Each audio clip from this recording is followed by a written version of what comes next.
I'm gonna piss off so many writers on the internet. Are you guys ready? Yes. Oh my gosh. They're like, cute. Order 66. Go. Can I swear? Sure. We'll bleep you, but go ahead. If you say Get to the F word. Or sorry, if you say the I can't say. Like he's gonna know what quack. Yeah. Can I quack? That's the one word we don't allow. Yes, quack. You cannot quack. Please.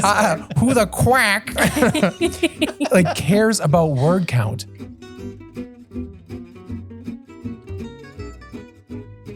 We'll talk about Firefly a lot. I'm a Firefly. Oh, sorry. Fifth Element. Fifth Element. Fifth Who are Element. you? Wow. Where did Can we start talking about Firefly too? Is that okay? Yeah. Yeah, we can. Yeah. Yeah, he doesn't know his F word, so. I just got the worst look from you, Kate. I don't know if I've ever seen. I literally Like, thought how you were an dare you? alien. Yeah, like Yeah, I she's offended her by She's saying like, that. hold me back. It was half disappointment and half like is a divorce in the future Yeah, for us yeah. because Yep. that's a big deal. It is a big deal. is. You don't Everything mix else the is two whatever. Fs, you know? No, when it comes to the rest sci-fi. is Not Yeah. negotiable. Because if you don't No. know that, what are you even doing with your life? That's true. honestly. Even people that I feel like don't have good taste in movies still like Fifth Element. And I know that's probably backwards in saying it. Maybe but it's like, only I don't think that's the people have- compliment you think it is. People who have bad taste love this movie. Like, but like it's That's still us. it transcends. Yeah, no, you're right. Yeah. Halfway through saying it, I was like, oh crap, there's no going back. Yeah. No, none at all. Yeah. So, No. Goodness. Yeah. But you're not an alien, right? well, not illegal, at least. Oh, we're not going there. He didn't mean no it math and no nice. politics, I thought. What's going on? Yeah, You yeah. both. Two rules. Two rules. 1 + 1. 11. Sweats. Okay, you can stay. I guess. I'm very smart, thank you. Yeah, we might need you. Yeah. Well, at least you'll handle all the technical stuff. Which, Oh goodness, yes. Yeah. You guys Yeah. would be lost without me. Say it. He is. He is IT. Every Yeah, part yeah. of it for. You are IT. I am IT. Yeah. Intellectual terror. Can you be like a mentor to me and teach me some of your IT? Oh hell yeah! before I leave, Do you alright, want? Do you want to know? What do you want to know? What do you want? Oh man. I just want to know like why are there different colors? Well, 'Cause so it's the just spectrum of fun. light is broken up into. No, not in general. That's where my mind I went. meant, do the specific colors on the board mean anything? Yeah, you can actually change we have a mixer and you can change the colors to actually correspond with these. I actually didn't do it this time, so they're kind of mismatched. But there's green for solo, which means you can push it and then only that person can be talking. This is really nice for when, like, if you actually had a talk show and someone controlling the panel, you can just like solo that one person, so no other extra conversations that might be going on All right. would be picked up, and I then have you a can dumb mute question. somebody. Yeah, What does solo mean? that only their microphone is being picked up. So Like sense. for one. Solo. yeah. Roger. Yeah. Okay. you want to do solo? That'd be Give us handy some with bars. debates. Yeah. Oh yeah. It's like, shut up. Nope, and done. Yeah. Oh, I But yeah, and then they made this. They made this for millennials because it's colorful and bright It and it is. gets their attention. The only thing that'd be more millennial coded is if it was also transparent and you could see all the like the Oh my chips gosh. inside. Yes, Yeah. Like the N64. Yeah. Like they used to be like that. So like the corded phones that you could pick up and you could see all the parts inside. Mine was a hamburger. Yeah. Not a see-through hamburger. Not a see-through. Oh, okay. That would just be weird, man. Come on. Like see-through too far. lettuce? No. I used to play bass for see-through hamburger. Okay. I get the joke already. I was primed on that. They're like, just so you know, this is coming. Yeah. happens a lot. Right. At least once an Yeah. episode. So you can see we got extra person today. A lovely friend that we've known for a few years. I know you've known Dennis. Yeah. Logan We've for a even while. paneled before. Oh, there it went. We have. Yeah. But we guess, we met maybe when we started doing cons because you're just always there. You're like this apparition that just kind of appears and it's like I do. when we most need it. I'm very ephemeral. I just kind of I appear and then I'm gone. Yeah. But, yeah. But so yeah, you have graciously decided and agreed to be here with us. And we thank you that because we like to get other creatives on the podcast to kind of get their feel for things and how they do their process and everything. So thank you again for being here. Dennis Thank you Vogel. for Not Vogel. Yeah. Vogen, yeah. Vogen. Who's Vogel? Thanks. Nobody we want to mention. Oh, yeah. Oh, I want to know now. No, Maybe the- this will be after the show. Sorry, yeah. The subway guy. No, Oh, that's Jared. Jared. Is it Jared Vogel? Vogel. Is it? Oh, Yeah. no, it's Vogel with an F. Oh. No, V is in Victor. I thought. That was Vogel. I did too. I think it's Vogel is also a character in The Martian. There we go. Oh, there you go. Okay. There you go. I'm But- neither of those people. Yeah. Maybe Yeah. it's Vogel. Let's my name some more apologies. people that he is not.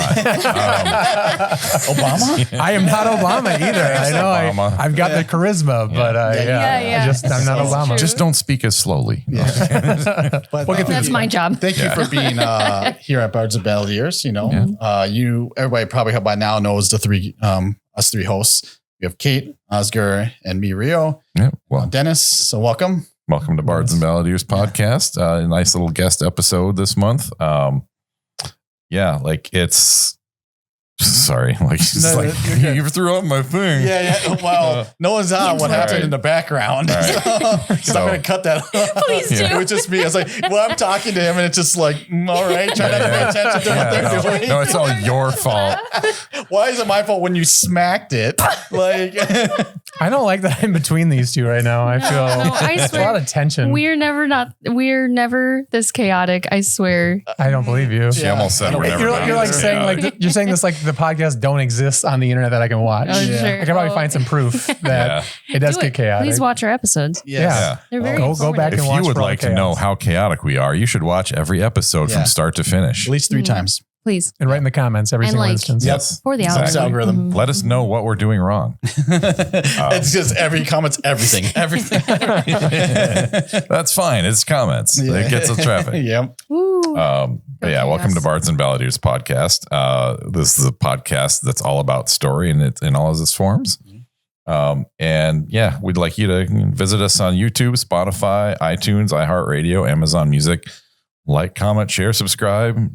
Join our Discord. You can find the link for that in the description down below. But lots of lively conversation going on there. Goofy memes, whatever you want. Check us out there to go in depth on any topic you hear here. All of our individual links are in the description below. Also, Dennis will put his links in the description below Cool. for all his author stuff. Yep. And I don't think we have any, like, Twin Cities Con is coming up. This week. Oh, I believe, right? Yeah, it's this Yeah. week. Yeah. So never mind. It's already happened. Yeah. Oh, this No, week, it's- according to Yes. podcast. Yeah. time. Correct. No, it's Podcast time. I like yeah. that podcast time. Yeah, and podcast time. So when you see this week, Friday? It's Friday, November 7th, 8th, and 9th. Mhm. Yep. So this And is so if you're Friday, seeing this Saturday, Sunday. after it, then you missed it. No, you'll be Yeah. seeing it Yeah. like on the 3rd. Sure. That's, yeah. Yep. So Not yeah, check out Twin Cities Con. I will not be there, but check these 3 This out. is news to me. We'll be there Oh. in spirit. Why aren't you with going to be us. there? Reasons and stuff. Oh, don't reasons know. and stuff. Yeah. I didn't think about that. Yeah. Like, I've been stepping away from some of the Comic Cons, Oh, gotcha. but They not don't allow quite. pirates anymore. I don't know. Like, I don't get as many readers. Sure. Well, Like, yeah. kind of the MO. Historical Yeah, fiction. Yeah. It's good because you have comics, and we'll get into this later. I do. You Right. write and then do comics, which I think it's like you can't get one, you can get the other. So For sure. Yeah. Mhm. But today we're here with Dennis Vogen, and that's our topic for today. So I don't even need notes, just questions. Wow, I'm a topic. You're You are a a I've topic. been called a lot of things in You're a my hot life. but topic. damn it, A topic. I you don't beat me know. to it. We always called Hot Topic not Gothic.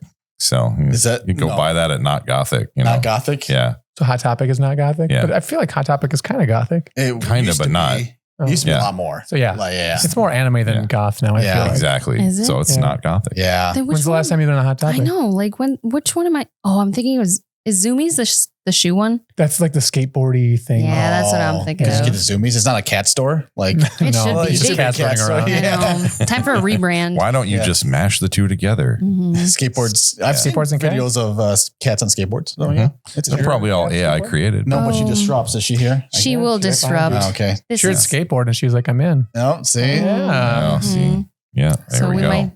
She does this every time. Every time we have a guest, so it's like she's part of the interview. Oh, I Yeah. appreciate that. Yeah. She puts herself into it. So when Good she questions. speaks up, feel free to answer whatever question you imagine. She Yeah. has. I absolutely will. I Mhm. speak. I guess speak I will a little take free bit of money. pet. Do you have cats? I have a dog. Oh right. Oh, Her name right. is It's like a Marvel. cat. She's a Boston Terrier. She actually is like a cat, and that's why she's amazing. I grew up with like bigger dogs. Sure. So to And wrap so- up this episode, Hey, hold on. I want to talk about What kind of dogs bigger now. dogs? So I think we had like a lab mutt mix, like just, Aw. but just like a bigger dog. And so when we decided to get a small dog, I was like, I don't know about that. But it turns out small dogs are like having a cat and a dog, which is like the Can best be. of both worlds. Depending on the dog. My dog is. Or the worst of both worlds. Yeah, the worst. No, she's the best. She's They're amazing. not loyal and they don't bathe themselves. Yeah, like I can walk her down the street without everyone looking at me funny, right? But then also she likes to curl up and like sleep with us. And, Yeah. Like a lap dog. Yeah, It's true. Nice. Yeah, so she's awesome. So I have kind of a cat dog, but I grew up with cats and dogs and rabbits and ferrets and Oh, dang. my. yeah. Oh my. The whole menagerie of Noah's Ark there. Yeah. My mom was a huge animal lover, and so Good. I kind of got that from her too. Sure. Yeah. So that's me and my family. So I don't know. I'm curious to know, like, if you could just give us a little rundown, like, what are the things that you write or that you work on in the creative space, whether it's fiction, comics, arts, music, even in your real life, anything related to story? Let's see. So I do a lot of stuff. Yeah. I would say that most are like, if there's something that's artistic, I probably have done it or I'm currently doing it. If you could put it into some kind of metered rhyme, though. Sure. I'll break it down in some poetry as well. No, Perfect. Like I would slam say poetry. that when I was really young, I wanted to grow up and be Walt Disney. Like I didn't realize that wasn't a job. Like you can't just like be Walt Disney, but that's what I wanted to be. No, he's still alive. He's not the Dread Pirate Wesley. He's underground and And just his head. Just and his head, yeah. Mhm. And no, so I wanted to be like a storyteller and animator. I was really into that kind of stuff growing up. And as I kind of progressed, I just kind of fell into different mediums and stuff. And so when I was like a late teenager, early 20s, I did music. So I recorded 3 albums under the artist name The Next Step. And I would, play shows with my friends. I like literally, so I was kind of like Prince, where I'd record all this stuff like in my bedroom, release it. And then when I would play a show, I would just grab whatever friend was handy, whether they could play music or not. And I'd like kind of teach them real quick. And then we'd go play a show at like 7th Street Entry. And I did that for some years. And so it was fun. The music scene can be kind of competitive and it's like it's a lot. Absolutely. Yeah. And so it got to the point where I was like, you know what, my passion is writing. And so I kind of stopped doing music and I just started writing. And so my first novella came out when I was 27. It's called Them. And then that kind of kicked off my like publishing career. Nice. And so that was 2013, I think. It is a lot less of a cutthroat space generally than music. It is, yeah. And I really love music, and I didn't really see myself doing it like professionally, and so it's kind of a weird space to be in where people don't take you seriously, but you are doing something that you love. And so it just, it got to be kind of a weird, I still make music. Like I still write lyrics and do stuff on my computer, but I just don't play live and really pursue it like I used to. Yeah. I hadn't really thought about the hobbyist musician space, but it kind of needs to be a thing. Sure. It is a thing. It's just, you got to find the right group and stuff. Yeah. And, Yeah. What do you play? like kind of everything, Okay. Yeah. Currently, like I'm really into like picking up my bass every day and just like focusing on just playing the bass. Nice. Oh, so you can actually make that. I'm going to make that joke at some point today. I'm going to. But here's the thing: when I walked in the door, they gave me a contract to sign, and on it there was just one sentence: "You cannot be funnier than Oscar today." And I was like, Darn. "Okay." So I signed it. Good luck. And so I'm just gonna keep it toned down. Run for its money. It's you. Right. So, But if I steal his joke, I'm definitely breaking my contract. Yeah, we did backdate that till the day I was born. So. How I get around it? Oh man. How I get around it is just pick a different instrument. You're good. All right. Yeah. Cool. I can do that little triangle action. Why are you telling him how to get around our contract? I'm actually a lawyer. I'll sue you. Damn it, that's us. Damn it. You pay. So you have to pay us. That's very basically. American, Yeah. just to sue yourself and pay yourself money, right? Right. It's a But very very American pay thing. someone else to get that money. So you're losing money just to get that Sure. money. Yeah. Hang on, let me write this all down. But I definitely all feel you recorded, on the hobbyist musician thing because I do play instruments Right. and not just in a fake band. I'm just kidding. Who says But they're fake? oh, You just said they're fake. I did. I did. I could bust play. not Where's that legally solo binding. button again? Yeah. So But far, I can't get it. It is troublesome because, to do music, like you were saying, you had to get a buddy and have them play with you. You couldn't Right. play all the instruments you wanted unless you were playing the guitar, have the harmonica thing, have the kick drum like with your foot. And it's just so exhausting. Then it brings Like the it. guy from Mary Poppins. You know, Yeah. like that. or old Weird Al. Yeah. Oh, yes. Oh, Which, sure. I mean, he made it work and it's doable, but it's kind of like exhausting and it's not really, ideal when you have to handle other life things too. Like, I don't know if you have a day job, you don't have to answer that, but like you have to. I do. Right. So I've worked in restaurants for the past couple decades. So everything that I've done creatively has been supported by that. And I have a family and all that stuff too. And so, yeah, you got to pay your rent. And Right. a lot of this stuff doesn't do that. Right. But I also can't not do it because it's who I am. So, Right. It And fills so- you. Yeah. That jump This is from Oh, that was good. She didn't Soft. hiss or nothing. Oh, does she normally hit? She Yeah. does. Oh, good. Yeah. She's like, wait a second, wait a second. Who are you? I'm just gonna zoom Yeah. in on her for just a second Yeah. and just be like, I think the secret is to like go in before she realizes what Right, you're yeah. doing. Yeah. You're Next not my time father. she's Too like- bad. Okay. You know, I'm not gonna tempt fate. Then I'm gonna say, you know what? Yeah. I went once and she was cool with it. Right. Yeah. You No, just, her name you know, is Sibby. Sibby. Okay. Sibby, short for Short for- Sibelius. So this is actually a double guest episode. So Yeah. can we Yeah. like flash something and do you have the sound effect of wah, wah, wah? but she I can always doesn't, add it in. Don't worry. Okay, I can work perfect. magic. she Yeah. doesn't need a microphone. We can always hear the cat. Yeah. Mhm. Which- in our hearts. Because the more, I think the thing we found is the more we try to stop her from getting on here, the more she'll try. Yeah. Mhm. You know, so it's just like, okay, well, at least she can keep them. I think that's how I ended up here. Oscar, We- go or yeah. Dennis, go home. We tried to keep you out. And I just like keep rubbing my butt against the door and they're like, just He's let him barking in. again. Just let him Hey, in. when I pulled up, he was scooting his butt across the driveway. So Yeah. just let Unless him he's getting in. it clean, you know. yeah. And then once I do the podcast, I'll just go home. Like, it's, Yeah. yeah, Yeah. At least you'll be able to find your way back here, though. we'll see. It's true. Well, It's true. I just left my scent. Yeah, exactly. I'll That's just- what- Yep, he'll find Yeah, his he was way. going to spray before he left. Yeah. And then I feel like I saw And in back one to of the your real question. I'll always try. I feel like on one of your posts, I saw that you'd been working on this book that you're coming out with here shortly, like a long time ago. Is that correct? Or was I getting mixed up with Nope, another that's very one? correct. Oh, okay. Yeah. So how soon after you switched back into, like you said, you had your novella published, were you already working on this story? No, so prior to that's a little bit too far back. And so Oh, okay. we'll go back to that part. So when I started publishing, that was in 2013. My first novella was called Them. I ended up publishing just that first year alone from 2013 to 2014, 3 novellas. 2 were like part of a series. And then I ended up writing one in the middle that it was just kind of random. I participated in National Novel Writing Month. I woke up on like November 3rd or something, and I knew the ending of this book I'd been thinking about dreams. Mhm. So I was like, I'm going to try to write this thing out real quick. And it ended up, I wrote it. And then a month later, I published it. So that book's called Flip. It's still one of my most popular books. And yeah, those all came out in a year. And that was me getting towards like the end of my like alcohol problem. And so I was drinking through all of this. And I published those 3 books. And then I kind of just like hit a wall creatively for a few years. And then when I was 32, I got sober, and then everything kind of kickstarted for me again. And so this is my 14th book, the one that's coming out. And so you can see I only did 3 when I was drinking. I did everything else after that. And I've been sober for almost 8 years now. And so, yeah, so me coming back from that was kind of what got me into, really doing this for real. Nice. And then the first 3 books, I ended up going back sober and like re-editing them and then releasing like special editions of them because they were out of print. Like Sure. after, all of that. Oh. And so, yeah, I went through like a small, like kind of distributor, and I got like couple hundred copies of each. And so they're all gone. They're on Amazon, but I couldn't really control any of that. And so I decided just to kind of put it up myself. And so, yeah, Are you mostly all self-published then? I am all self-published. Yes. Oh, wow. So out of those 14 books, 4 of them are graphic novels and 10 are more traditional prose books like this. Cool. And so, and I also put them all in this like 6x9 format. So if you put them like on your shelf, they're all the same size. And, yeah, that's kind of the OCD, Sure. No, I get it. He's the same way. Yeah. I choose the 6x9 format for my hardcovers because, like it just seems, I mean, it works out. I seem to remember it worked out well in metric and in inches. And I'm like, I like the synergy. Right. Whenever you write your erotica, would it be the 69 format too? Better be. I got nothing for that. It's like, I prefer 9x6, but well. What is that? I prefer the 88.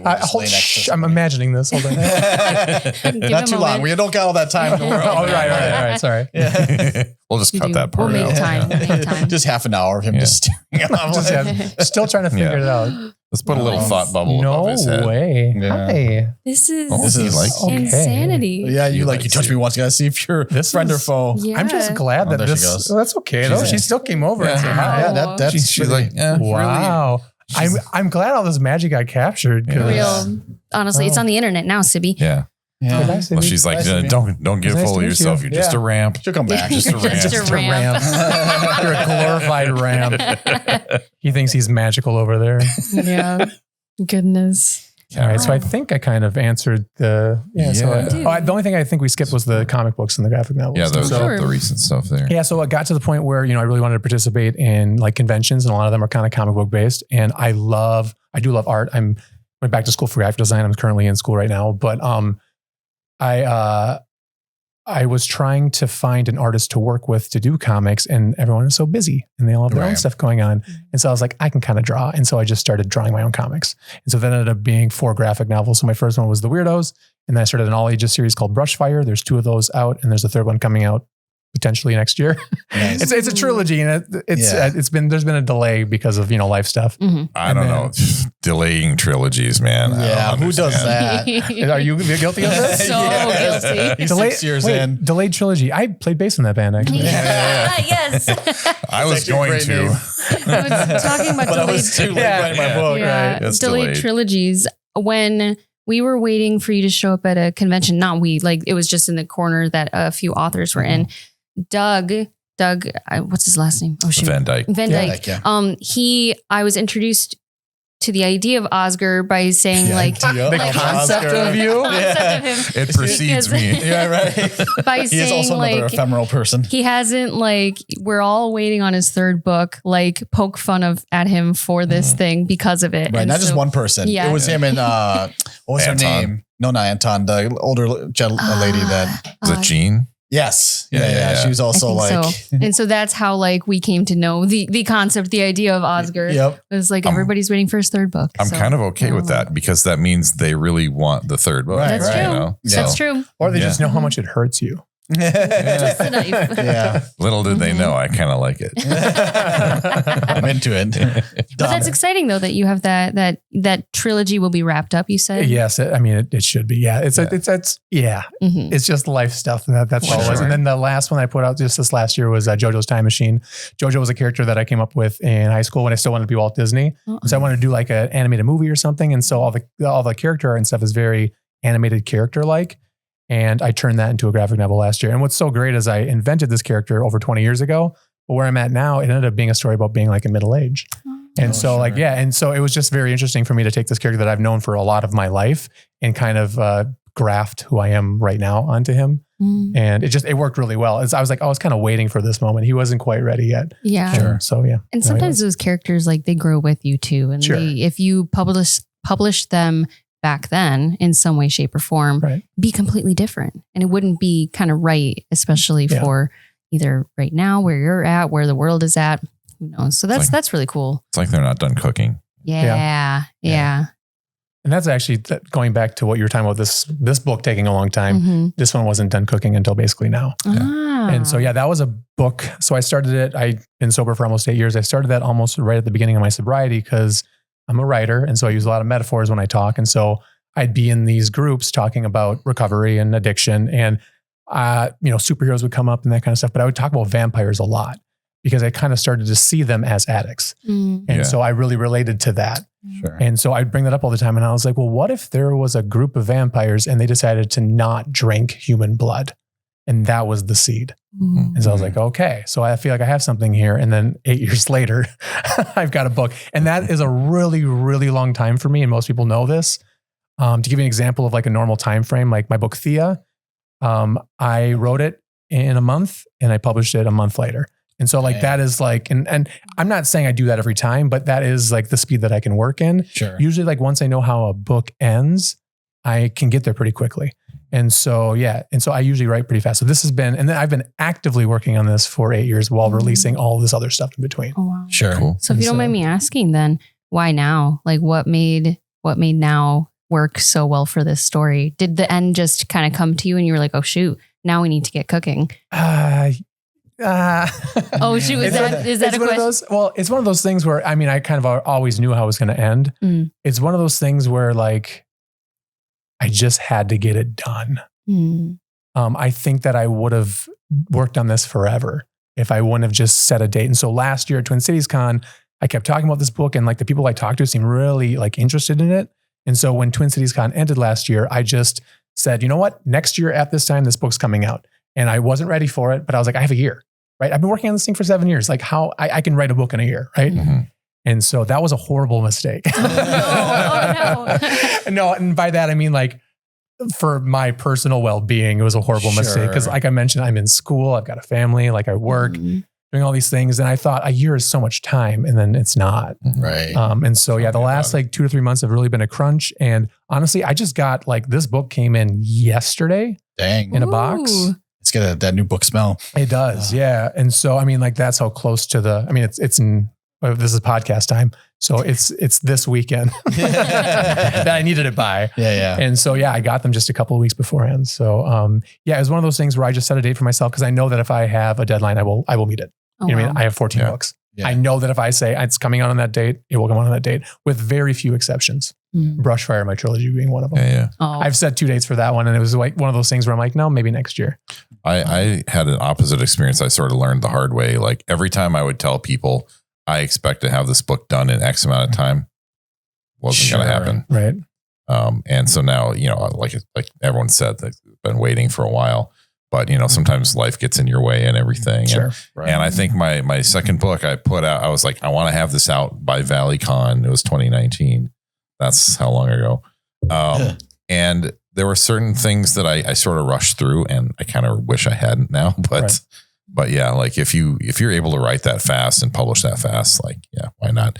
So then it's just a matter of the discipline and everything to do that. Sure. That's and and the speed too. I mean, I just wrote about this last night, but I approach my books a little bit differently than I would say a lot of writers do, especially like published writers, right? Yeah. It's often a team effort. And so you've got, the writer, but you also have the editor and the marketer and, the readers, and all these people come together to make the product. I don't do that at all. I treat it more like a painting. Like, I'm an artist and this is my art. Yeah. And so, like, I don't really do it by committee. And so sometimes there are mistakes, and sometimes there are things where I could have changed that, but it really encompasses how I feel in the moment.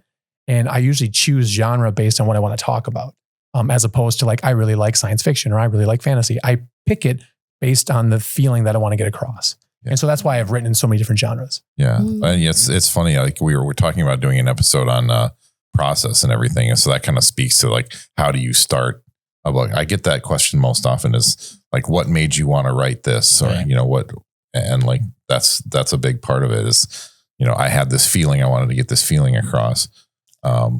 So it seems like, I'm blanking on what I'm going to say now, but yeah, like, is that kind of your normal process? I want to get this feeling across, and then 100%. Yeah. I know, like, we paneled at Twin Cities Con a few years ago, and one of the things that we had in common was you said that you write your books largely in order, start to finish. Like, you're not writing pieces of them and then arranging them. Yeah. But yeah, like, I'm kind of the same way, and I keep 90% of probably what I wrote the first time. Sure. So I'm actually, I'm like that too. Like, the first time, a lot of people write like a lot of words and bring them down. I'm the opposite. I kind of get to the core of what I want to talk about, and then I will build on that. Okay. And so, like, I don't know how many words Maple Island is. Maybe somewhere between maybe 35,000 ish, 35. 36. 100. No math. You said no math. I just counted. But like, it probably started as like 70% of this. Do you know what I mean? Or 65% of this, and then I would just kind of build around things. But I don't know if you've seen the South Park documentary. Yes. Like 6 Days to Air. Yeah. I think in that there's a moment where they talk about storytelling, and it's this idea where, instead of saying this happens, and then this happens, it's this happens, so this happens, so this happens. If you're writing a book in chunks, you can't really do that. Right. Mm-hmm. And so if you're writing a book in sequential order, that's how it works. Yeah. Like, this happens, so this has to happen. Right. And so I feel like a lot of my books really move that way. They're very like fast paced, and they have a momentum is what I'm looking for. Yeah. Mm-hmm. There's momentum to them. And I think if you start to break it up like that, you lose some of that momentum. And I think you find that in a lot of books. Yeah. People are like, I got to this part and it slowed down, or it was, this part was boring. It's because they wanted to say something and they just kind of shoved it in there. And they thought this might be the best place, and it kind of ruined the momentum of the book. Mm-hmm. And so that's an opinion, obviously. Yeah, I agree. Like, I sort of build off of what I wrote, and my background was gaming. So it was sort of like, what are logical ways this could go? And then you pick one. In gaming, like, your gaming group picks one, but you've got to think, okay, what are the ways this could resolve? But also, gaming happens in order. And so if that's how you're used to thinking of stories, then it's just easier to write that way. Right. How about you?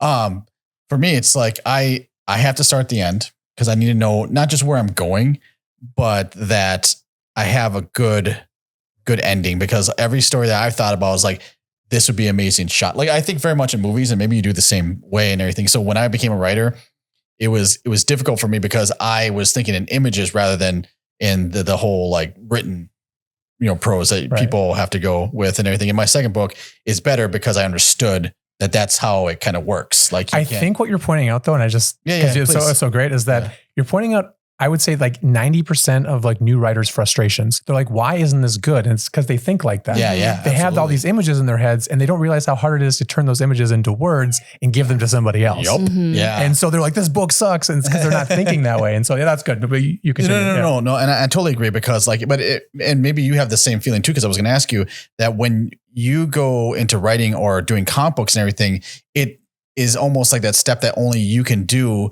because if you're going to do like a movie or anything else that's a bigger production, you need that team. You need not just like, when you said like your editor or your promotions or anything, but like writing is very solo job that you can do without anybody's input. Anybody can be a writer, right? Anybody can be a musician for that reason, and a magician, but it's both at the same time.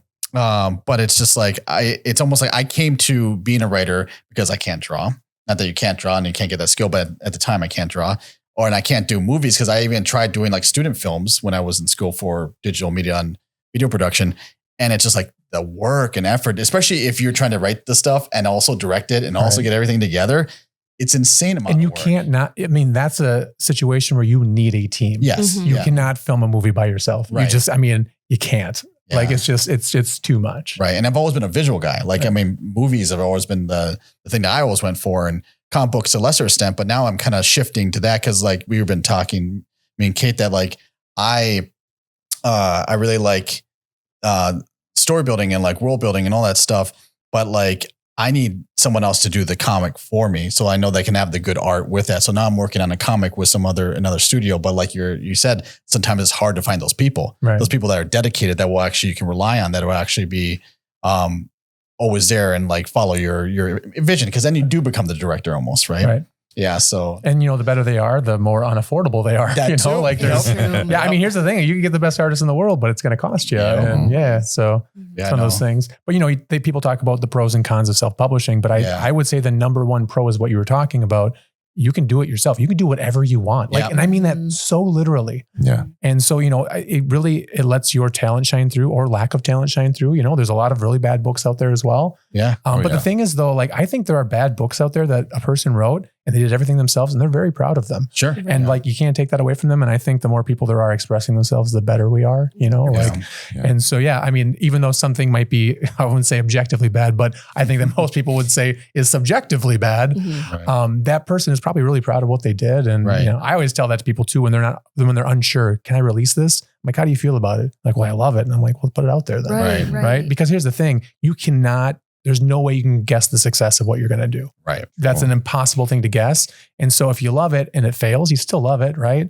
But if you love it and everyone else loves it, you're going to find that you connect with it that much more. And one thing I think that shines through moments like that is that sometimes people like cling on to the strangest character that you don't think is going to, be somebody's favorite, or, a setting or something, the aesthetic of a book. And people will cling on to the craziest thing. It's not crazy. Sorry, that's the wrong word. But like the most quirky thing. Strangest thing. And they'll still love it. And they'll still love it. And it still has a seat at the table. It still has a purpose, a therapy of some way, shape, or form. And I think that's sort of like the point of creation, like of creativity of art. And so I really like that you say that. You're like, just publish it. I think about those small characters all the time too, because that does happen. Yeah. Where, like I want to throw away character, but I'm like, hold on a second. This might actually talk to someone. So I want to spend a little more time here on this character who has like 3 lines or does one thing, just because, maybe I'll give them green hair or something. And all of a sudden, like this person with green hair is like, oh my gosh, I saw that this character had green hair and it was a thing that I related to. And so, the small character thing is funny. Yeah. I had someone, before my books were even out in physical form, and when I had just one ebook, a guy at my old job read that. And he's like, I'm really looking forward to hearing more about Brian. I'm like, Brian is like the navigator. He's one of my favorites too. He's like one of these secondary character. And that's fine. Like I love my secondary characters, but I never expected anyone to tell me the life of Brian. Yeah, I want to know about the life of Brian. Yeah. Well, because he has, again, it's those navigator characters. I'm biased. I'm the navigator between us. Mario's the pilot. Sorry, I'm the co-pilot. I'm the navigator. And he is. Hey, who's the navigator and pilot in Firefly? Anyone? Wash. And navigator. I don't know if there's a navigator. I was just testing. After the Fifth Element debacle earlier, I was just bringing it up. Do you know? Proof that he's not fake Mario. Yeah, no, I don't think I think you're right. You'll have to shoot them both. Watch the pilot though. Do the right thing. Yeah, sometimes even a book that people again would agree is subjectively bad or something. Right. A lot of them they might have good ideas in there, and someone might say, "Take this idea and develop it." Yeah. And I mean, I've seen movies like that. Like, it's like those movies you have a love-hate relationship, with like Krull. I love Krull, and I also can't argue with anyone who says this is a bad movie, because it has 5 or 6 really good ideas in it that are not put together well. Huh. And I'd say you could make great stuff out of all kinds of stuff that's in here, but they didn't. Yeah. Right. So maybe go back to the drawing board and expound on some of that. Tell a whole different story. But can I ask you, are you entertained by it? Yeah. So you enjoy it? Yeah. And so it's funny because now think about your own biases. Mm-hmm. So your biases are, this is what makes something good, like objectively good, right? And so you're like, I'm looking at this thing and I can tell you that craft wise, it's not done well, but you enjoy it and you're entertained by it. Well, and it has good ideas. And so to me, it sounds like a good movie. To me, it's more like how holistically good. Like I would enjoy it more if they didn't do this or whatever. Like I enjoy those pieces and that overshadows the non-enjoyment for me. But anyone else who had those two flipped, I couldn't argue with them, Yeah, but then you're looking at things that are the perfection of things that will never come. And sometimes, don't get me wrong, everything comes together, works perfectly. It's a great movie, like Fifth Element. But but sometimes you can pick just the stuff that inspires other things. Because I like the movie Stealth. I don't know if you've ever seen it. Is that the airplane movie? Yeah. It's not a good movie. Jessica Biel, Jamie Foxx. Who's that one? The main guy. I can't think of his name. Ryan Reynolds? No, Ryan Reynolds. Why? Josh Hartnett? No. Is it one of those guys? It's one of those B famous actors. What? It might be Josh Hartnett. It's not Josh Hartnett. I should just start. I felt like it was Josh Hartnett. Yeah, no, you could. But the flight scenes and all the Shane stuff. Black? Yeah, sure. I'm going to keep naming 90s actors until we get the most early 2000s. But the flight scenes and everything are really cool and that I really enjoy and that I'd watch it just for that. For no other reason, just to get that, because it fulfills a need at the moment. And for that, because you're not going to find any really good airplane movies or jet fighter or dogfighting movies anywhere, other than maybe Top Gun. That's it. It's like finding good sci-fi. There's not enough good sci-fi. So what we get, we kind of have to be okay with sometimes, and then you just take what you can. That's with anything in life though. Right. You take whatever you're going to take away from it is what you're going to get, so leave all the other stuff behind and then try to do better. Right. That's it. Well, and you mentioning that makes me think of how much people complain about, the Marvel TV shows and Star Wars shows. And when I was a kid, our comic book shows were truly abysmal. For the most part. Yeah. You know what I mean? We had a couple of bright spots like Batman the Animated Series, X-Men the Animated Series. They were great, but for the most part, they were terrible. Sure. Bad animation, bad voice acting. The scripts were terrible, right? And what we have now, I could never even imagine as a child. Sure. For them growing up is great, right? Right. If I was a kid growing up now, I'd be like, this is mind blowing. Yeah. And of course, as adults, we're so jaded by everything already. We're like, this is garbage.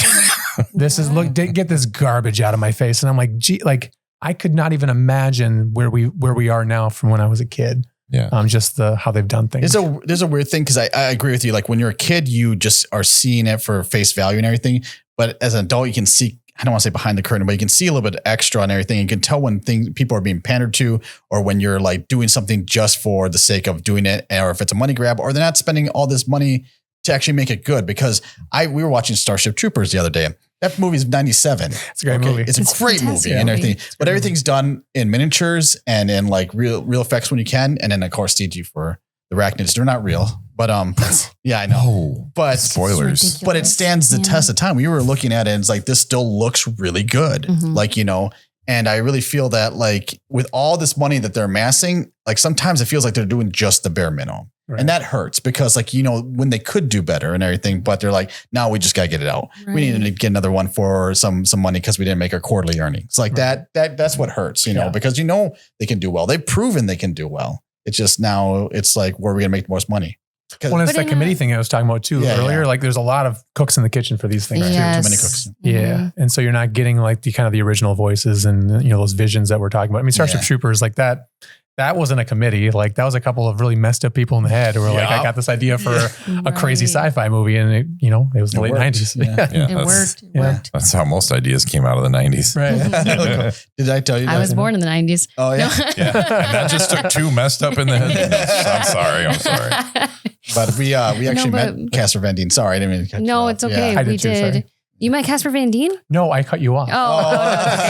I was also apologizing because I did the same thing. I think it was at Des Moines Con. I feel like you were there too. It was such a strange. I didn't recognize him. I feel bad. He just came to our booth. It was the most amazing time. He was looking at crystals. The crystal earrings that Rio has on the display. That is the best though, when a celebrity just randomly comes to your booth. It was magical. It was magical. Last year at Minnesota Con, John Economos from like Peacemaker and he stopped by my booth and I was like, oh cool. Wacky. A couple of years ago, Harley Quinn Smith came to my booth and I actually gave her a copy of The Weirdos. I was there like, you go. Yeah. I know your dad's into comic books. So I love Kevin Smith so much. Like his movies are pretty good, right? But him as a person, I love. I've seen him speak several times just because his like, it's not stand up. He's just telling life stories or whatever, but I love hearing him talk. So it's like Dave Chappelle. He just tells stories, but he does it so well. Right. Yeah, people that are orators, like I admire them because it's not a skill of mine. I like the written form because says the girl on the podcast. Talking is hard. Honestly, I'm here so I can practice and so that I can get better. And so that I can one day, I don't know, give a speech without sweating. So, but you can upstage and play like instruments, no problem. That's right. Because there's an instrument in the way. It's like breaking the She blows my mind that she'll get up there and play. I'll just get up there and be like, I could never get up. Maybe you should do a speech while you're playing. Yeah. Actually, that's just called playing music. Yeah, and you should put your speech to like a melody. Yeah. Oh, that's writing a song. Oh, okay. In your voice. Yeah. No, that's just a concert. Okay, never mind. What I was going to say earlier was, like kind of going off of what you were saying, Dennis, and to kind of counter what you were saying is that maybe our self-awareness is actually preventing us from enjoying just easy entertainment. Sure. I had a point about that too. It's like, and also a question for you because I've talked to a lot of people who've been to school for music or been to school for art or for writing, and a lot of the time, what I encounter is this sort of jaded attitude of like, well, the fact that I studied this makes it harder to appreciate, it's like, well, now all this stuff is amateur and like I have higher standards. And I think, well, that's a choice. It's 100% a choice. Yeah. Like, so how often, I feel like we all run into that a lot. I know a lot of people who are kind of picky about music because of their musical training or picky about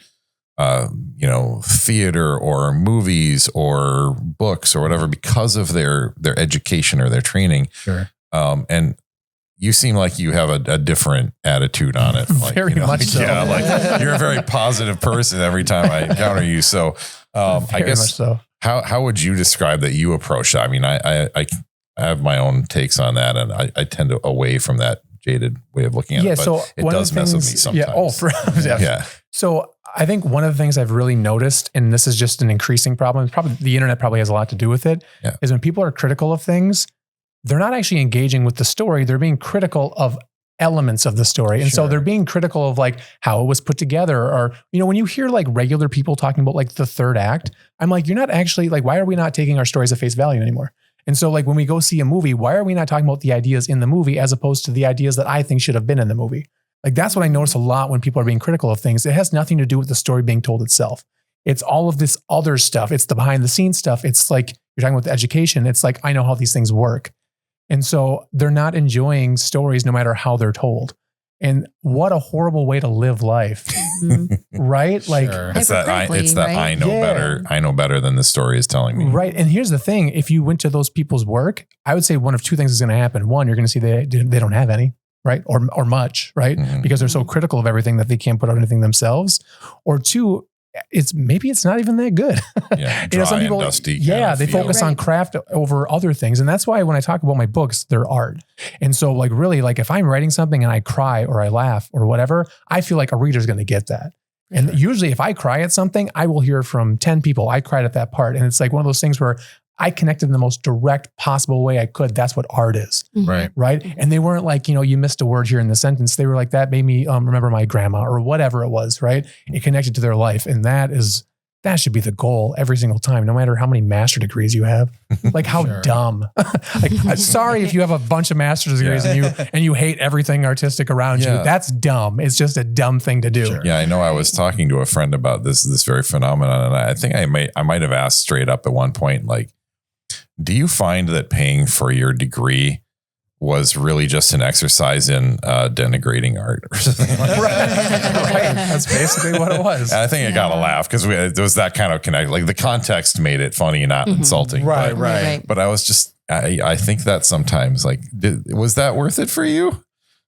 I mean, I kind of disagree with some of what you guys are saying. Well, I also do. Because I see the other side of it for myself. Because, like, don't get me wrong. Like, I'm a pretty upbeat, positive person and everything because I do try to take the best and everything. But it's like when you like analyze or you see what the work that takes to make some of these things, you do kind of see behind, the curtain and everything. You do see kind of what it takes and everything. And it's not that I expect the best. I want the best, but I want people to have the opportunity to be the best and everything, and you sometimes think is like, how did this movie get made? Like, where, like, again, I don't want to discredit anybody because I always talk about when people do these movies that may be crap or whatever, I bet they're having a blast. Making a movie must be the funnest thing to me. Like, just having your part in it. But it's just like, and not just that, just like, but I look at things and I analyze them, not because I think, again, I'm better than I can do it. But if I don't want to make the same pitfalls, even in my story, if I do think there are better ways to do stuff, like, you always try to improve, you always try to do better, but you're right. You should be happy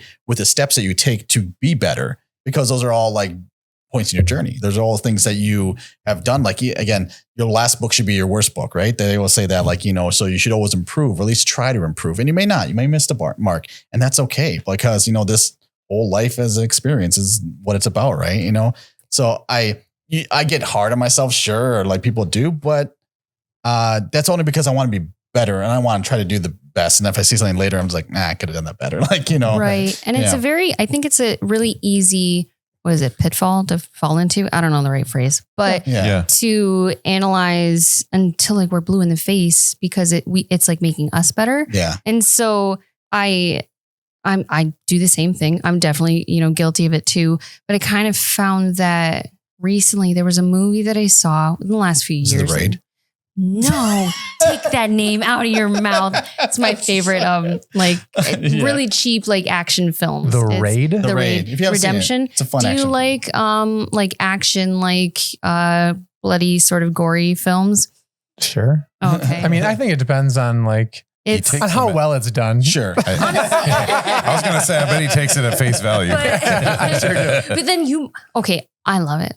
It's a very simple story. I won't get on it because I'll talk about it for 20 minutes and Mario will find it ridiculous as he does. No, but what I was going to say is that just deciding that, publicly, like that this movie, this story, this piece of art, I'm not the demographic for this film. Leave it at that. And then keep our analyses.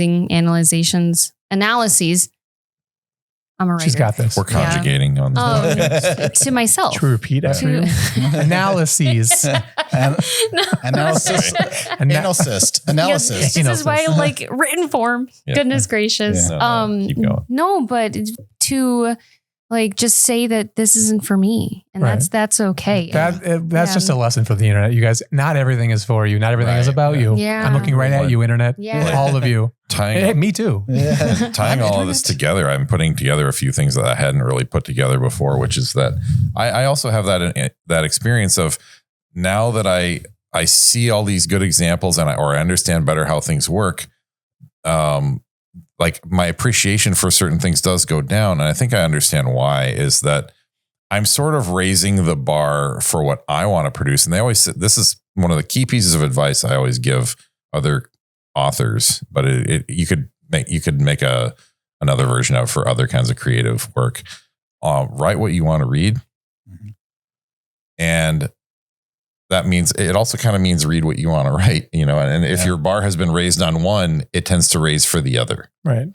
And so this, if this is no longer what I would write, it's no longer what I want to read. Sure. Or if this is no longer what I want to read, it's no longer what I want to write. And so it's easy. Like the more education that you get, the more you're going to raise one of these bars. And so you do it at your own risk. And that risk is like not appreciating the things like that you might have previously appreciated. You might still, out of nostalgia, be like grateful for that and enjoy it in that sense. But think, I've kind of outgrown that.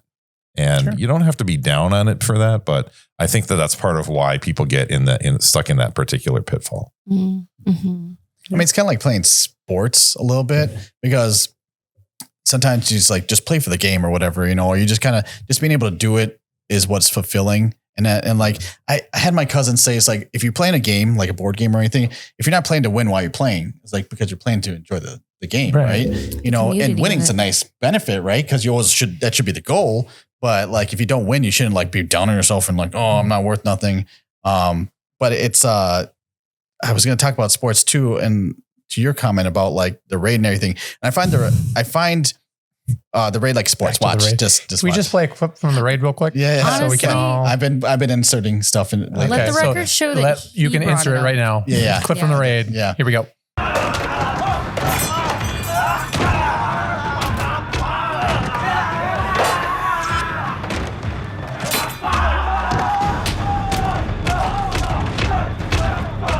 But like the raid that is was like, really intriguing. Yeah. That was so bloody. Oh my gosh. Hero. You were not messing around. But you know what? I feel like the craft is there, Yeah, It you can is. tell It what really they're trying to the portray. creativity Right. with the Yeah. fighting is I think it's a commentary Top on the notch. evolution of capitalism and like.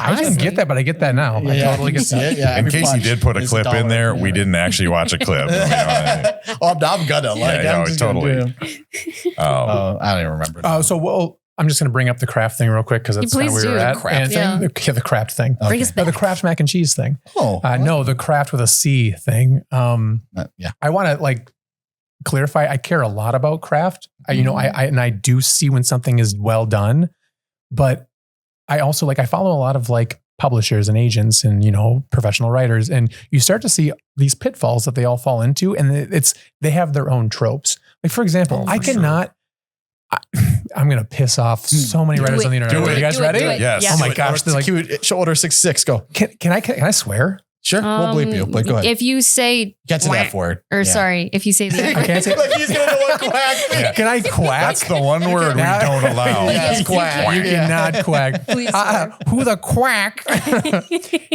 cares about word count? And sure. it is such a pitfall for writers. Yes. And we're going to high five. Yeah. Okay, can you make it explode? Oh my God. Sorry. Do it again. One more Make it time, one more explode. We're authentically bad high fivers on this Okay. program. We established that. And I know some of you personally who are obsessed with word count, but I cannot tell you how little word count has to do with the quality of your project, no matter what it is. Yeah. I mean, poetry exists, right? You can write down 20 words and it can stay with you for the rest of your life. So word count does not actually matter. And, you see so many people stressing out about it. They're like, I'm so far behind. I only have, 27,000 words this week. And I'm like, are they good words? Yeah. Like how many of them are quality words that you're going to keep in the future? Because if you write 400,000 words and you hate 375,000 of them, you have not done anything except for waste your own time. Sure. You might be like learning crafts. You might be like, oh, I know what I like and what I don't like. I'm not saying it's completely ineffectual, but to be obsessed with just the numbers behind the words, that's insanity. And it's so prevalent.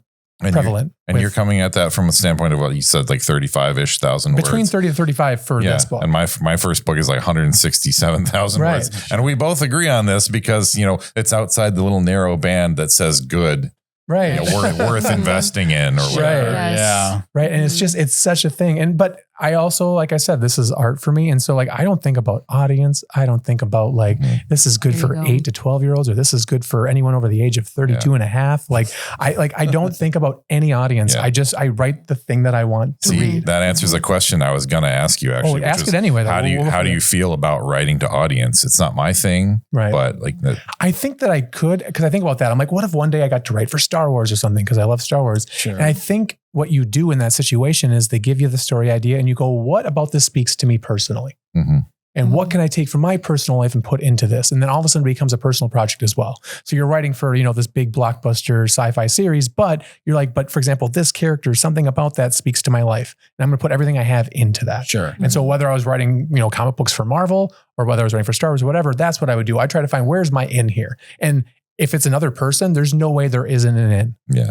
You know what I mean? We all have at least one thing in common. Yeah. Mm-hmm. And conversely, I sort of have that feeling of like, okay, I do that as well. I have the ability to like take limitations and make it mine. Mm-hmm. Right. Sure. But at the same time, I'm generally going to prioritize the things I already wanted to write and put those ahead in the queue. Yeah.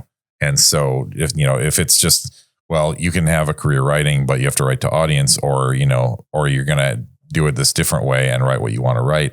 I'm usually going to, just write what I want to write. But that's where I'm at too, which is why I still work at a restaurant. Yeah. I think that's the clear career path for both of us. Is like, if you don't write to audience, you have another job. And at least until you and that's okay with me. Like, so I mentioned earlier, I went back to school. I'm finishing my degree in graphic design. And so I'm hoping to have more of a career, but it's also a creative career, something where I can work with art and there's not one thing that you are stuck doing. Right. Mm-hmm. And when it comes to writing, like that is my art. And so I'm not going to go get a job creative writing. Does that make sense? Yeah, sure. Like if I'm ever a creative writer and there's anything professional about it, it's me putting out my books. That's the most professional I'll get about it. I will not take a job necessarily in creative writing because I love it so much. That's how I speak to people. Yeah, same. But when it comes to art and design, I can put my own ego aside and say, "Oh, you want this done? I can do this for you." And it's different. The job. I hate saying like categorizing them in that way, but the writing is almost like therapy to a degree versus your job is your job. I just do it for money. Yeah. Fulfills hopefully a little bit, but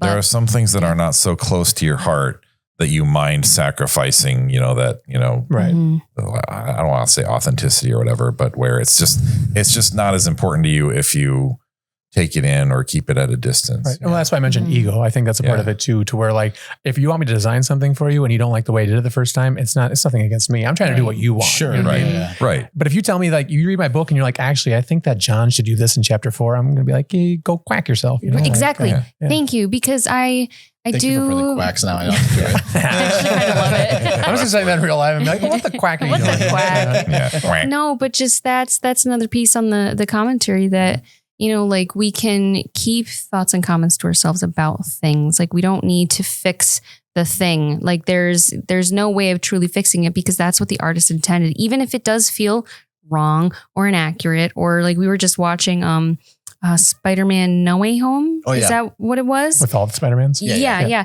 And fantastic movie. It is very like emotionally, I don't want to say fulfilling. Like it makes you sort of feel whole a little bit at the end, even though it's really sad for Tom Holland's Peter Parker.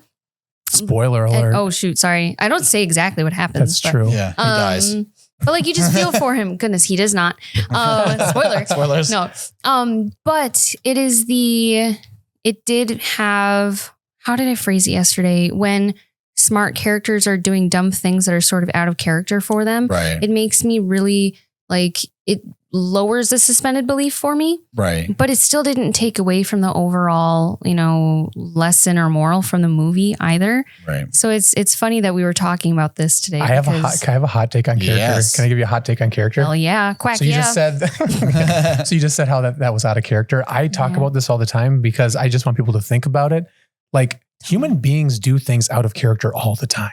All the time. We say things that we say things that we don't mean to say. We do things that might be against our best interest. We do it all the time. Oh, sure. And so I always think about that when I see, if I'm watching a movie and I'm like, well, that was kind of out of character. I think about it, I'm like, but was it? And I try to find a way where in that person's head, actually what they did kind of makes sense. And most of the time I can find that way in because the person who wrote it, they might have been trying to meet a plot point, but they also might have been saying, I did this. I actually did this in my life. I made a really stupid choice and it led this direction. And that's how kind of my life played out. But you're like, but it was out of character. But I'm like, I don't know.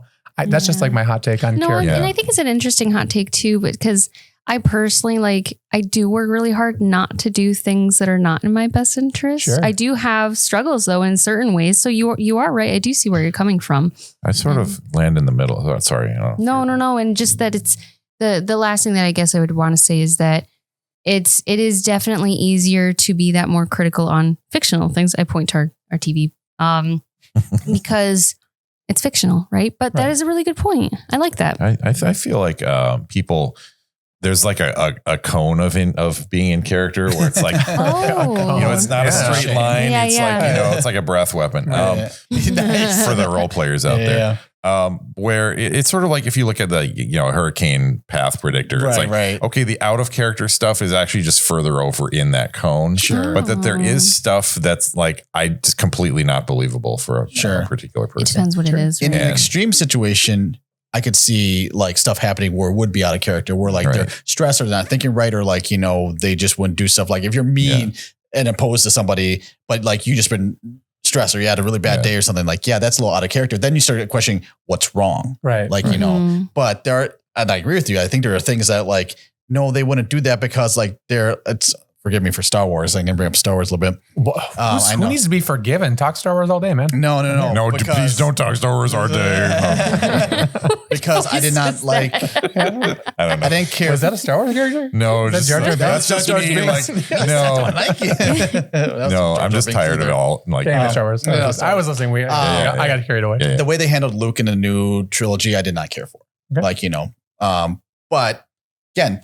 I really can't say anything though, to be honest, because it's not mine and I don't own it. Like a lot of people say, well, fans made, the whatever, but that's what they decided to do. But I probably won't follow it anymore. That's my choice. It's absolutely your choice. You're no longer the demographic. Right. And that's fine. And I hope that other people, I promise you, I do hope other people enjoy it. I do hope people find things that are great about it, but I'm just like, I can't like do that. And for me, it just seems out of character, like some of the things that they did just didn't seem right. But then again, I try to learn and try to do something different. Or if I ever have a character like that, I probably wouldn't handle it the same way. Sure. So yeah. And that's your right to do. But mentioning Star Wars though, it's funny because 25 years ago, whatever, when the episodes 1, 2, and 3 came out, people hated them. And now all of a sudden they love them. Right. And so it was just like kind of like a time plus, I don't know what the equation is, but I think the same thing's going to happen for the sequel trilogy. And I think it already kind of has. To where you're seeing the prequels. Sorry. So the prequels, that's what I was talking about first. Okay. So episodes 1, 2, and 3 are the prequels. Not the 4, 5, 6. Yeah. And so when the prequels came out and I was like, I don't know, 17. No. Oh my gosh. I was like 13 or 14 when episode 1 came out. Mm-hmm. And so I remember seeing the backlash and it was pretty bad, but I was of the age where I'm like, this is so badass. I love Phantom Menace. I'm like, this is really cool because I was the age that it was intended for. Right. Sure. And so I watched everyone around me or all the adults around me go, well, this isn't Star Wars. I hate Star Wars now. And then 20 years later, a lot of people have jumped on the bandwagon and said, these weren't so bad. Mm-hmm. And there's a reason for that. I feel like because when you have these people, okay, forgive me. When stuff gets progressively worse in their eyes and everything, then this isn't. It's like about an X. Like it's like maybe she wasn't so bad. It's like you just compared the prequel trilogy to an X. Yeah, okay, absolutely. No, that's how they came up with the X. That's gotta get away from her. I think you're right though. Sorry, I don't want to interrupt, but that like time plus blank equals nostalgia. Like whatever that missing piece is. I think like they said this with music that most people are into the music that they listened to when they were 14. Oh, it could be a similar thing with film. I don't know. Oh, maybe. Well. We go. Please. I can see you both really agree with that. Yeah. You got us both speechless over here. Yeah. So I don't know what happened with all of that, but it's just kind of an interesting. Oh, I was going to say too, I find it's way less valuable how you feel about something 10 minutes later. And like, what are you thinking about like a month from now or 6 months from now or a year from now? And so in that sense, like the prequel trilogy was really successful. Yeah. Because, Hayden Christensen was at Twin Cities Con last year, the year before, and people went wild for him. Mm-hmm. And I don't think even he thought that was ever going to happen because he's, the much maligned Anakin Skywalker of the prequel trilogy. And now people adore him. Well, I don't like the fact when people go after actors, like it's their fault. Right. That's the dumb thing. Again, that's the internet thing that we're talking about. It's just a bad script. Yeah. Who wrote that script, Mr. Lucas? Harrison Ford had the chops to like stand up to you, but Hayden Christensen's like, this will kill my career. Yeah. Well, who's going to tell Harrison Ford that he's wrong. Right.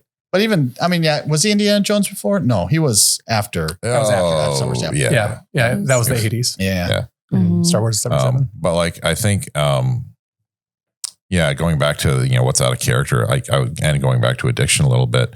I've always been sober. I've celebrated my 49th year sober. So boring. At least I have like a haunted past, man. But at least I have to make retribution for my sins. But I always tell people, like, I make my bad decisions stone cold sober. Yeah. Okay. I do now too. It's like, it doesn't mean like, oh, well, now if I'm making a decision, it's legit. I didn't know any better. Like that's BS. Yeah, thank you. I was gonna say, I'm approaching 5 decades of not having any, altering substances. Yeah. This is all me. This is my 5th no decade rocks, of just no me. Excuses. Come on. Yeah, that's funny. So. I still think that like any kind of altering state and everything is still you, because like drinking doesn't make you a murderer. Like you know, getting high doesn't make you a murderer. It pushes you further towards the edges of that cone. The cone of reality. The hurricane path, I think is how you described it. It pushes you towards the edge of that prediction zone, but not outside of it. It steers it a little bit. I would argue it even probably widens the prediction zone. Because if this is you on a normal day, this is your normal storm. You're a hurricane now. It's like with an eclipse, there's the umbra and the penumbra. Right. Absolutely. I love that. So I'm curious though, since you're vampires, right? He's a vampire, yes. One of the first sentences on the back, I think, is like blood doesn't get them like. I can read it. Oh yeah, please. Tell us about your works. Yeah. We actually, that's why we have you here. Really? In fiction, vampires need to consume human blood in order to survive.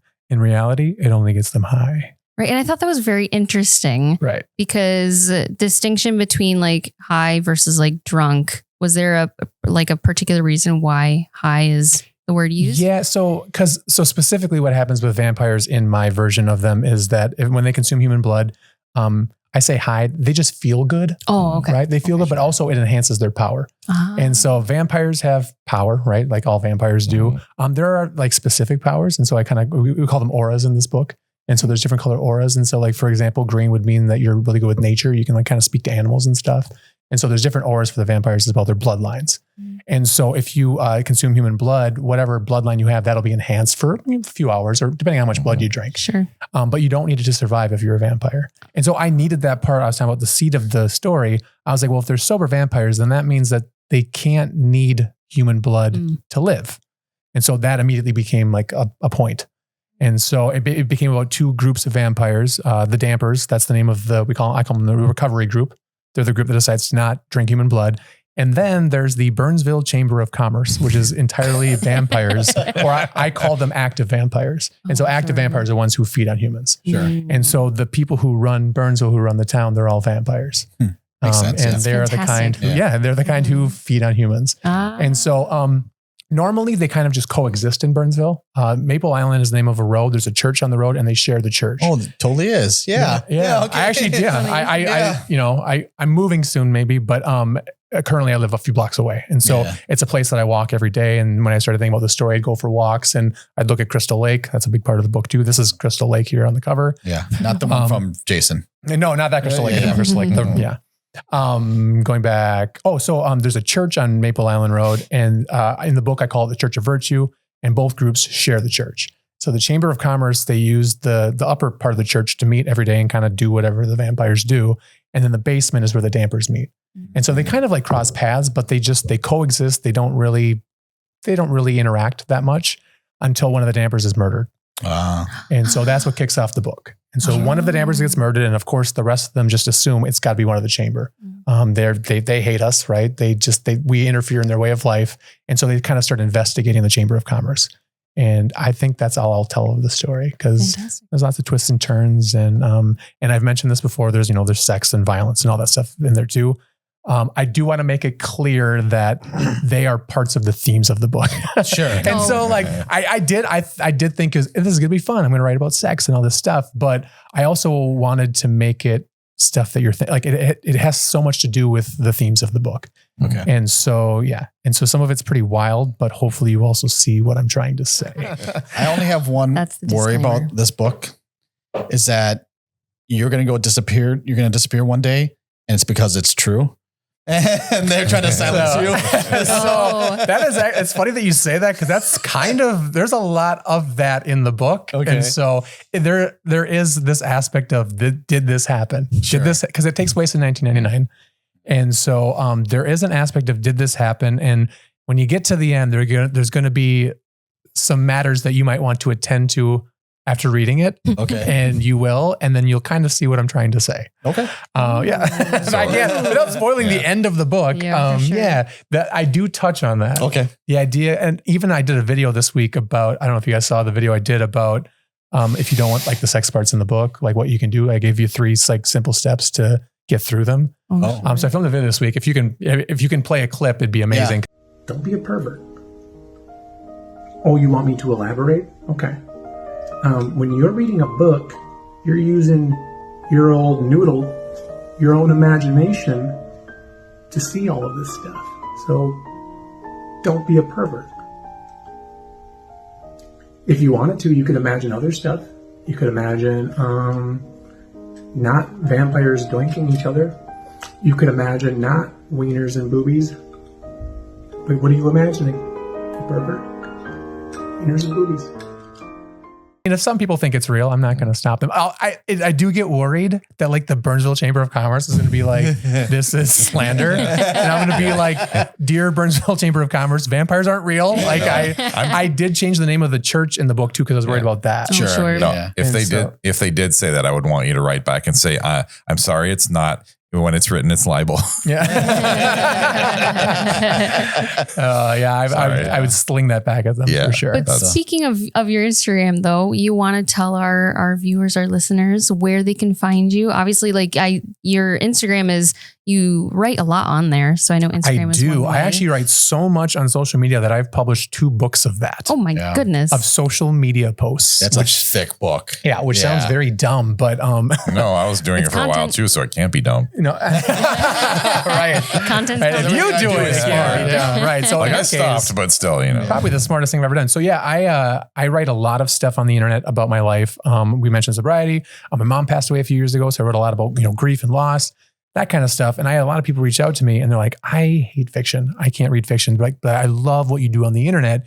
Can you do something with that? Yeah. And I was like, I could put it into a book. And so they're almost like journal form, like I date them all and then I put them in order. And there's 2 really thick social media books basically, which is a weird thing. And like, the thing is like, they continue to like reach people and sell. And I always tell people, I'm like, this is all available online for free. And they're like, yeah, but I like that in the book. And I'm like, all right. It's archival too. I mean, people that's why I buy physical media still, because I want. When people are asking you to sell them the free thing, just do it. Oh, I do every time. I'm like, I warned you. Also $25 thing. Yeah. It's mostly because that's why page counts matter to most. Because when the revolution comes, you need weapons. And you can use that, as a thicker bricks. Yeah, I need something to prop my doors open. Right. And I mean, we talked about the word count with this. Like the word count for my second book of essays is like 200,000 or something. Like it's just dumb. Sure. Well, it's funny. I put it in and I can't believe that like the KDP was like, this is fine. I was like, wow. What? Wow. It's literally like this thick. I'm like, all right, let's go. My second book is like 212, something like that. I can't believe it. Mm-hmm. Wow. But yeah, it's pretty cool. But any other socials? There's Instagram. I'm on all of them. So Instagram, Facebook, TikTok, Blue Sky. I'm not on X. Truth Social. Not on X. I'm kidding. Yeah. Truth Yeah. It got so weird in there, you guys. Yeah. I thought it was about truth, and that's not what it's about at all. I looked around there and I was like, what is going on here? It wasn't very social, and there was not a lot of truth going on. Yeah, people can. And so I laughed. And it's always just my name. Also, you can go to my website, which is also myname.com, dennisvogen.com. I have all my socials there too, right on top. Perfect. And so if you're like, I want a specific one, I want to see you on TikTok, that's where you can go. Fantastic. Right, so, yeah. And then on your website, can people also find what events you'll be at? Yep. I always post that. And also that goes with the social media stuff. And so, yeah. And if you don't see him at Twin Cities Con this weekend, then it was the Burnsville Chamber of Commerce. Yes. Right. For the libel or for the slander? For you just, you're not showing up. Yeah. I'm glad we have this video record of this. Yes. This is going to be played on Dayline. We're all like laughing and they're like, and then things took a turn. just pauses and it turns gray and does that slow like. His body was found outside Crystal Lake 2 days later. Completely drained of blood. For no apparent reason. There's 2 holes in his neck. Just Well, it has been a pleasure talking with you. I know we've all had fun, and the hot takes. I love the hot takes. I don't think we've had many on our podcast, so we need to start adding a few of those. Yeah, we all have unhot takes. Yeah. Very lukewarm takes. Very lukewarm. Very like 30 seconds in the microwave takes. Yeah. Join us on Tepid Takes. I played bass for Tepid Takes. Well done. Why you stepping on my shoes? I'm the bass player. Sorry. He's the Play bass keyboard. player.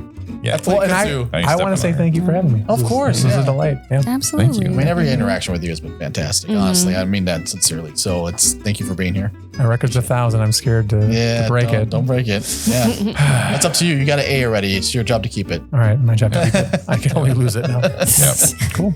So, but yeah, thanks for sticking around. I've been Rio. This is Dennis. Oscar.